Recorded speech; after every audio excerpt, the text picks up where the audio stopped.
আমরা ফিল্লাবাতে হ্যাঁ আছে তার ভালো কিছু 20 দিন আমরা তাড়াতাড়ি যাই গা আমরা তো কোনো ইনফরমেশন বসছে একসাথে এই যাও ফাইট কথা করা করে গাড়িতে খড়া গেছে রাস্তা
সে অপরাধী সাব্যস্ত হবে, কে বলেন ঠিক কিনা?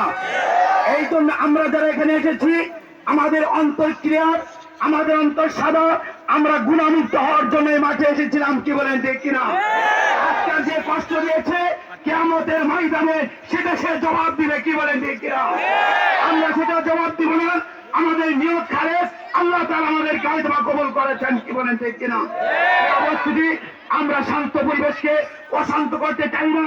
ইসলামের যদি একদম ভুল করে হাজারো মানুষ শুদ্ধ করার জন্য পিছনে রেখে থাকে, কি বলেন ঠিক কিনা? এই জন্য প্রিয় উপস্থিতি, আমরা কেউ অশান্তি সৃষ্টি করবো না। আমরা সকলে আমাদের নিয়ত খালেদ ছিল, আল্লাহ তাআলা আমাদের কবুল করুক, সকলে বলেন আমিন। এবং যারা এই সমস্ত লম্পট প্রতারক ইসলামকে ক্ষতি করে মানুষকে কষ্ট দেয় সেই সমস্ত বক্তাদেরকে আমরা আর কোনদিন দাওয়াত দিব না, কি বলেন ঠিক কিনা? আমি স্পষ্ট ভাষা বলতে চাই, রফিকুল ইসলাম মাদানী এই ত্রিশাল এবং ফুলবাড়ির জমিনে যখনই আসবে তাকে আমরা গ্রেফতার করবো। আপনারা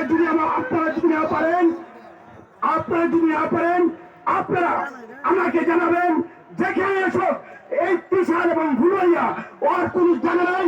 ত্রিশাল এবং ফুলবাড়িয়া থেকে এই রফিকুল ইসলাম মাদানীকে আমরা বয়কট করলাম, কি বলেন? উপস্থিতি এই সমস্ত আলেম আমাদের দেশের জন্য, আমাদের মুসলমানের জন্য, ইসলামের জন্য ক্ষতিকর, কি বলেন ঠিক কিনা? আমাদের আতিকুর রহমান নুরানী সাহেব আমাদের একজন শাইখুল হাদিস, একজন ভালো মানের আলেম, একজন বিজ্ঞ আলেম, তাকে তার সাথে শেষে প্রতারণা পারি না, পারবো না, কি বলেন ঠিক কিনা? পরিস্থিতি এখন আমরা সকলে শান্ত সুস্থ ভাবে একটু মোনাজাত করে আল্লাহ তাআলা এই সমস্ত জালেমদেরকে যেন হেদায়েত দান করেন, না হলে তিরস্কার এই মানুষদের সামনে, গোটা বাংলার সামনে, পৃথিবীর সামনে